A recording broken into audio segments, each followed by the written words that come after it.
வாழ்வில் வார்த்தை ஊழியங்கள் வழங்கும் இன்றைக்கான இறை வார்த்தை. நம் ஆண்டவர் இயேசு கிறிஸ்துவின் இணையற்ற நாமத்தில் மகிழ்ச்சியோடு உங்களை வாழ்த்துகிறேன்.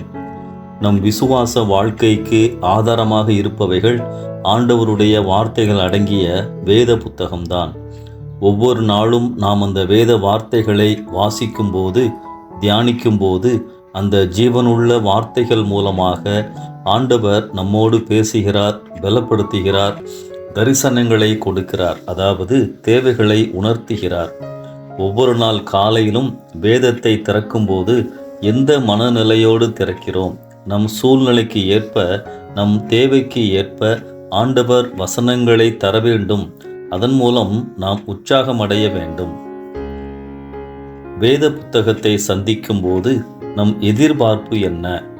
கடவுள் நம்மை உற்சாகப்படுத்த வேண்டும் என்பதுதான். என் பிரச்சனைகளுக்கு விடை காண வேண்டும் என்பதுதான். அந்த நாளுக்குரிய பலனையும் வழிநடத்துதலையும் பெற்றுக்கொள்ள வேண்டும் என்பதுதான். இதில் தவறில்லைதான். ஏனென்றால் இந்த அணுகுமுறை எல்லோருக்கும் தேவையானது.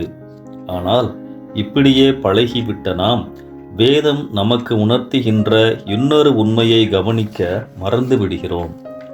ஆண்டவர் நம்மிடத்தில் எதிர்பார்க்கின்ற காரியத்தை வேதத்திலே வைத்திருக்கிறார்.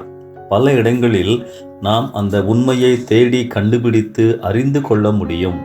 முதலாவது, நம் ஆண்டவர் நம்மிடத்தில் எதிர்பார்க்கின்ற காரியம் என்ன தெரியுமா? நாம் அவரிடத்தில் அன்பு கூற வேண்டும். அவரை முழு இருதயத்தோடும் நேசிக்க வேண்டும் என்பதுதான். பழைய ஏற்பாட்டிலும் புதிய ஏற்பாட்டிலும் ஆண்டவரின் இந்த எதிர்பார்ப்பை நாம் காண முடியும். நீ உன் தேவனாகிய கர்த்தரிடத்தில் உன் முழு இருதயத்தோடும், உன் முழு ஆத்துமாவோடும், உன் முழு பலத்தோடும் அன்பு கூறுவாயாக. உபாகமம் 6ஆம் அதிகாரம் 5வது வசனம் மற்றும் மத்தேயு 22:37. பவுல் கொரிந்தியருக்கு எழுதும்போது எச்சரிக்கையாகவே விசுவாசிகளுக்கு எழுதுகிறார். ஒருவன் கர்த்தராகிய இயேசு கிறிஸ்துவனிடத்தில் அன்பு கூறாமற் போனால் அவன் சபிக்கப்பட்டவனாய் இருக்க கடவன். கர்த்தர் வருகிறார். 1 கொரிந்தியர் 16:22. கடவுளை நேசிப்பதின் அடையாளம் என்ன?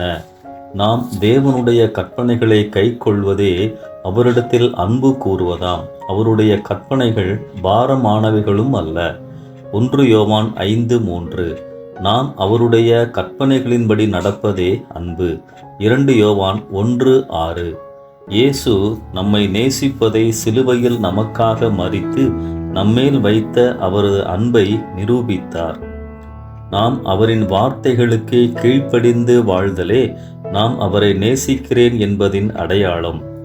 நமக்கும் ஆண்டவருக்கும் உள்ள உறவு ஆசீர்வாதத்தின் அடிப்படையில் அல்ல, அன்பின் அடிப்படையில் இருக்க வேண்டும். கடவுளை நேசிப்பவர்கள் எப்படி வாழ்வார்கள்? ரோமர் 8ஆம் அதிகாரம் 36 முதல் 39 வசனங்களில் பவுல் தன் வாழ்வில் சந்தித்த எல்லா கஷ்டங்களையும் பட்டியலிட்டு தொடர்ந்து நம்முடைய கர்த்தராகிய கிறிஸ்து இயேசுவில் உள்ள தேவனுடைய அன்பை விட்டு நம்மை பிரிக்க மாட்டாதென்று நிச்சயித்திருக்கிறேன் என எழுதுகிறார். ஆம், தேவனை நேசிப்பவர்கள் விசுவாசமாயிருப்பார்கள், உறுதியாயிருப்பார்கள், சகிப்பார்கள், தேவ சித்தத்தை தங்கள் வாழ்வில் ஏற்றுக்கொள்ளுவார்கள். கடவுளை நேசிப்பவர்களுக்கு வேதம் காட்டும் ஆசீர்வாதங்கள் 2 வசனங்களை காண்பிக்கின்றேன்.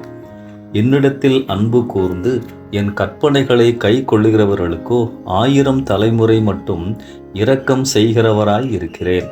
உபாகமம் 5:10. அன்றியும் அவருடைய தீர்மானத்தின்படி அழைக்கப்பட்டவர்களாய் தேவனிடத்தில் அன்பு கூறுகிறவர்களுக்கு சகலமும் நன்மைக்கு ஏதுவாக நடக்கிறதென்று நிச்சயித்திருக்கிறோம். ரோமர் 8:28. தலைமுறைகளுக்கு தொடரும் இரக்கம் சகலமும் நம் வாழ்வில் நன்மைக்கு ஏதுவாகவே. பிரியமானவர்களே, ஆண்டவரை நேசித்து வாழும் வாழ்க்கையில் சமாதானமும் நன்மைகளும் நிறையவே உண்டு. யோவான் 21ஆம் அதிகாரத்தில் பேதுரு பின்வாங்கி இருந்த பொழுது, புதிய பொறுப்பை இயேசு அறிவிக்க இருந்த பொழுது, இயேசு எப்படி உரையாடலை ஆரம்பிக்கிறார் என கவனியுங்கள். நீ என்னிடத்தில் அன்பாயிருக்கிறாயா? நீ என்னை நேசிக்கின்றாயா? அன்பானவர்களே, நம் ஆண்டவரின் எதிர்பார்ப்பு நம்மில் இதுதான். உன்னை நான் எவ்வளவாய் நேசிக்கிறேன், நீ என்னை நேசிக்கிறாயா என்பதுதான். ஆம், ஆண்டவரை நேசிக்க ஆரம்பிப்போம். அதன் அடிப்படையிலே அவருடைய வார்த்தைகளுக்கு மனதார கீழ்ப்படிவோம். என் முதல் அன்பு உமக்குத்தான் ஆண்டவரே என அர்ப்பணிப்போம். இந்த சிந்தையோடு இந்த நாளை ஆரம்பிப்போம். கர்த்தர் உங்களை நடத்துவாராக. ஆமென்.